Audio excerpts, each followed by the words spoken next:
اليوم في الندوة الصحفية الأطول، ربما أطول ندوة صحفية في العالم. كان مناشطة الندوة الصحفية خصص يعني حيز من الوقت ل أقول للرد عليه شخصيا. أنا رفيق وحيد للرد عليه، لم يذكرني بالاسم أكيد، لأن كل الجمهور الجزائري يعلم أنه كان يقصدني، بدليل أنه يومين قبل الندوة الصحفية اتصل بي المكلف بالإعلام وقال لي انه هل تحضر الندوه الصحفيه؟ قلت له لا، زميل لي في الخبر هو اللي يحضر. استفسرت واستغربت الامر، قال لي انه الناخب الوطني سالني ان كنت ستحضر. فهمت انه راح يرد على ما قلته انا في قناه الكاس، دوري الكاس القطري قبل شهر. صراحه استغربت كيفاش يعني قبل شهر، عندها شهر ما تكلمت، واليوم يعني منشط الندوه الصحفيه يستغل يعني اسم الاتحاديه وموعد المنتخب الجزائري ويخصص وقت للرد على صحفي. هذا امر غريب، وشفته مونولوج في النهايه يعني سخيف. وانا تفاجات انه منشط الندوه الصحفيه نزل لهذا المستوى. من الغريب اليوم انك تاخذها تولي قضيه شخصيه، مجرد تتكلم هو على الجزائر الجديده، الجزائر الجديده اللي فيها الراي والراي الاخر. اذا كنا الجزائر قديما لم يكن فيها راي اخر، الحمد لله في الجزائر الجديده فيها الراي والراي الاخر. كيف لك ان تمنع صحفيا او انه يقول راي اخر؟ كيف لك ان ترد باستخفاف وبتهكم؟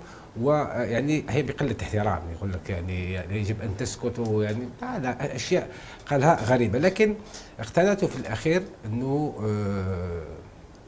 بالفرنسيه يقولوا ان كو لا فيريتي كي بلاس، ما كانت غير الحقيقه اللي توجع. ما قلته في النهايه حقيقه، وانا كنت متاكد واش قلت في الدوري والكاس.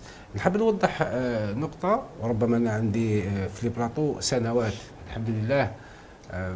قناعتي الشخصيه اني ادافع عن مصلحه كره القدم الجزائريه وبس، نقطه الى السطر. ما عندي لا بارتي بري، ما نمشي مع فلان ما نمشي مع فلان. مصلحتي هي مصلحه كره القدم الجزائريه، ولا يمكن لاحد اليوم حتى من المكتب اللي اليوم السابق اللي مازال اعضاء فيه ومازال عنده تربطوا منشط الندوه الصحفيه علاقه بهم، بريفاوه مال، عطاو دو فوس زانفورماسيون. باسكو كاين نقاط كثيره ما تقدرش تقول انت رفيق وحيد يمشي لفلان ولا فلتان، ولا رفيق وحيد ما يميتيزي سون سوجي، ما تقدرش تقولها، لاني انا احترم المهنه تاعي ونحضر اشاك فوا بور ديفوندر لو فوتبول ناسيونال. هذه طبيعتي. اولا قال هو في ندوه صحفيه سابقه بيتاج جو سي ان ايغويست، ولان نخدم على مصلحه المنتخب الجزائري. من حقه ومن حقنا احنا ان المنتخب يكون مليح، لكن كاعلامي وصحفي رياضي انا جو سوي ناسيوناليست، افكر في المنتخب، والمنتخب ليس كل المنظومه الكرويه الجزائريه. افكر في مصلحه كره القدم الجزائريه باتحادياتها بنواديها. نعاود نعرج لو سمحت عصام على بعض النقاط اللي قالوا فيها مغالطات كبيره.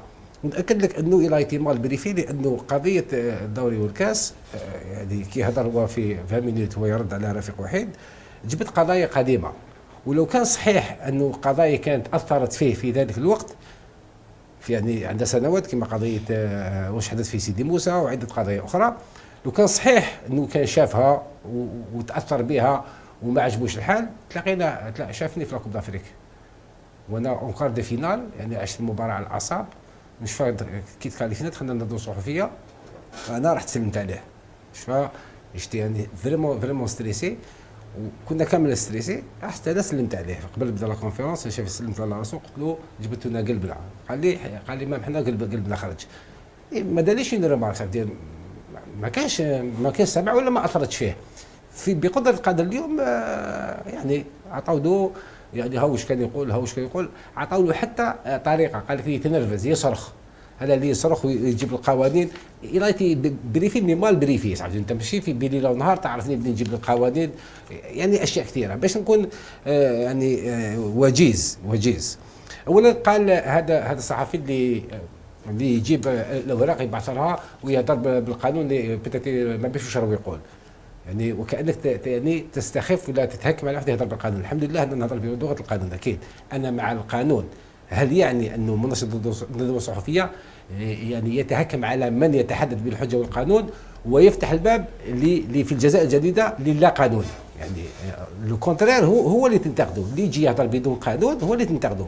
هو قال يتحدث بالقانون، اين نتحدث بالقانون جو باز ميمو وعندي الحجه والدليل على ما اقول. انا نجي بالقانون باش ندافع على مصلحه كره القدم الجزائريه ولا ادافع على اشخاص. انت لو ما عجبكش الحال اننا نتكلم بالقانون هذا شغلك. نولي قضيه الدوري والكاس اللي هي قناه قطريه، وتكلمنا على الانتخابات. وانا نجدد وناكد اني واش كنت نقول من مصلحه كره القدم الجزائريه انه رفض عنتر يحيى، وما تكلمش اليوم على عنتر يحيى، رفض عنتر يحيى، ولو اني ضد تعيين السلطه لرئيس اتحاديه. كانت هناك نيه لتعيين عنتر يحيى، هو رفض عنتر يحيى عنده الى سي ريزون. انا قلت من غير المعقول انه مدرب وطني يتدخل في مستقبل الاتحاديه، وقلت انه صارت فيه من بعد عنتر يحيى انتفض وعيط له في التليفون وصارت به مناوشات كلاميه، هذه قلتها. لكن قال اشياء خاطئه جدا وبدي نصح له، لكن كان من واجبه انه يهضر بطريقه لبقه ولائقه. هضر بواحد الطريقه غريبه ويقول يصرخ والصوت تاعو شغل تقول كاين لي باف. معليش انا ممكن اصرخ، لكن صراخي ما يأدينيش اني جو سوي سارتان اني نرمي لو مايو تاع ليكيب ناسيونال. سا جو الفيري جامي. نصرخ وي جو ديفون بوتيت جو سوي امبولسيف، من الخلفيه انت تشوف الشكل ما تشوفش المضمون. انا اصرخ ربما احيانا وي جو مونبورت احيانا، مي من غير على الفوتبول الجزائري ماذا بيا نصلح. لكن في كل الحالات حتى ونفقد يعني صوابي عمري ما نرمي مايو تاع ليكيب ناسيونال. هذه واحده. قضيه سيدي موسى ولا قضيه سيدي موسى، قال في الندوه الصحفيه انا اتهمت اللاعبين انهم يعني جاوا لهم فتيات لسيدي موسى، وقال عيب وكذا والعائلات تاعنا تشوف وكم سي انا خدشت الحياء تاع العائلات. لم اقل هذا الشيء يا سيدي الفاضل. يا مناشط الندوه الصحفيه اعطوك معلومات خاطئه بريفا فو. ما قلت انه والحادثه موثقه وعندي مصدر داخل الاتحاديه، واللي قال لي وعليه هو كي جا بالماضي في مارس في جوان. هي صارت الحادثه في مارس. قلت كانت هناك فتاة جات ليلا وطلبت اسمي لاعبين، ما قلتش انه هو اللاعبين علاقه بها. انا قلت لا، ما قلتش دخلت، ما قلتش هذا الشيء باسكو قبل ما نتكلم انا وكل الصحافه قالت على بالها وخافت تتكلم. انا روندو سيرفيس بور لي جوار. لماذا؟ لانه الحديث عطاني المعلومه من داخل لا فيدراسيون كانوا يقولوا بلي دخلت لسيدي موسى. انا نفيتها، قلت لا، جات ديموندات دو نو وحوزوها وجات لا جوندارمي داتها. لم اقل انه هذا اللاعب اللي ذكر اساميهم كانوا على علاقه بها، ما قلتش هذا الشيء، هذا قلت الحقيقه. لو كان هذا الشيء يخدش الحياء، تسمى واش تقول على قضيه هاريس بالقبله مثلا؟ واش تقول عليها؟ لو تكلمنا على هاريس بالقبله ما كانش فيديو تقول الصحافه فبركات انت هاريس بالقبله، وانا نقول سي اون ايرور دو جوناس وما كانش يقصد. احنا دافعنا، ما حبيناش نكوندانيو هاريس بالقبله، لكن لا اعتقد انه كي قلت معلومه تاع سيدي موسى وهي معلومه صحيحه والصحفيين اكدوها وقلتها، مانيش نخدش حياء العائلات، قلت الحقيقه والصراحه. يمكن نتكلموا على اني انا ما رحت لقطر ولا يعني القناه القطريه وتكلمت، وكاني يقول اتصل بهم وصورني على اساس انا شوي ما باليش انا شوي خاين تاع بلاد. هي قناه اعلام قطريه، قناه اعلاميه اوكي، وتتكلم على الكره العربيه، ولم اكن انا المتصل. عندي يعيطوا لي عده قنوات اجنبيه وندخل في شؤون كره القدم الجزائريه، انا ناقد رياضي وعندي اسمي وينادوني، ما عيط لهم. سيتي ان سوجي طرحوا الكره العربيه، عيطوا رفيق واحد كما في عندي سنوات نتكلم معهم. لو كان تسويق ان تتكلم في قناه قطريه حول بسودو بروبليم الجيرو الجيريا، اذا كان هذه خيانه ولا هذه غير لائق طرحها غير لائق. وكيفاش انت خدمت في منتخب قطر ماذا؟ أنت كنت مدربا لمنتخب قطر وواجهت منتخب الجزائر وفزت على منتخب بلادك، ولم نقل أنه هذا الأمر غير طبيعي ولا كيفاش يلعب كونتر بلاده. أنا ما ننزلش الكلام الشعبوي، هذه شعبوية. أنت مدرب محترف خدمت في قطر وواجهت منتخب بلادك بطريقة عادية ورياضية ما فيهاش نقاش. أنا تحدثت في قناة عربية اتصلت بي وتحدثت على موضوع كرة القدم الجزائرية. ما ننزلوش ما نخرجوش القضيه على يعني السياق تاعها، هذا خطا. ثانيا يقول بلي بعض الناس يقولوا بلي المدرب الوطني جا متاخر الحصه التدريبيه لانه كان منشغل راح يعني السلطه يعني دومونداتو وجا متاخر الحصه التدريبيه ما يعرفش كره القدم. من قال هذا الكلام ليس الصحافه، هو الماناجير ديالك، والصور موجوده. احنا ما كناش نعرفوا بلي جيت متاخر لانك زبون السلطات العموميه. هو الماناجر تاعك اللي يرافقك دائما، هو اللي قال للاعلام وتهكم وقال هل من الطبيعي انه مدرب وطني يلحق الحصه اللي متاخر؟ ماشي احنا اللي قلناها. رابعا، انا تكلمت على رابح سعدان في حصص سابقه، جبت رابح سعدان 3 كوب دي موند.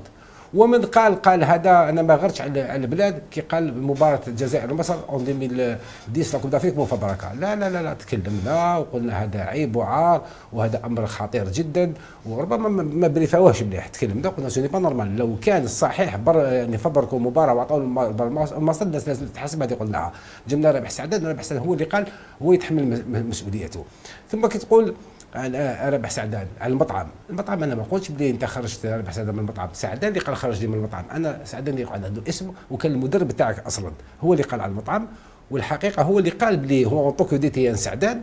يا اخي انت كنت حاضر تقول انت هضرت على سعدان وهضرت على رورو وهضرت على بن شيخ وهضرت على واحد ما عندناش الحق الناس يكون مراي. سعدان قال انا تحققت في لا فيديراسيون اللي لونسي بريزيدون كونسيوني انه المدرب الوطني يدي مع عزيز بوراس في اجتماع الفيفا اللي اصلا مخصص لدي تي ان ابري المونديال. هذه رابح سعدان قالها. يعني حتى حرمنا اصلا نفتحوا يعني نعطوا لا بارول للناس. سعدان قالها على صواب على خطا، هذا من شانه. لم انتقده في هذا النقد. لو كان منشط النظام الصحفي اخطا يعني نقول بلي غلط. لو كان سعدان كان لازم يروح اونطون كوديتي كان لازم يروح.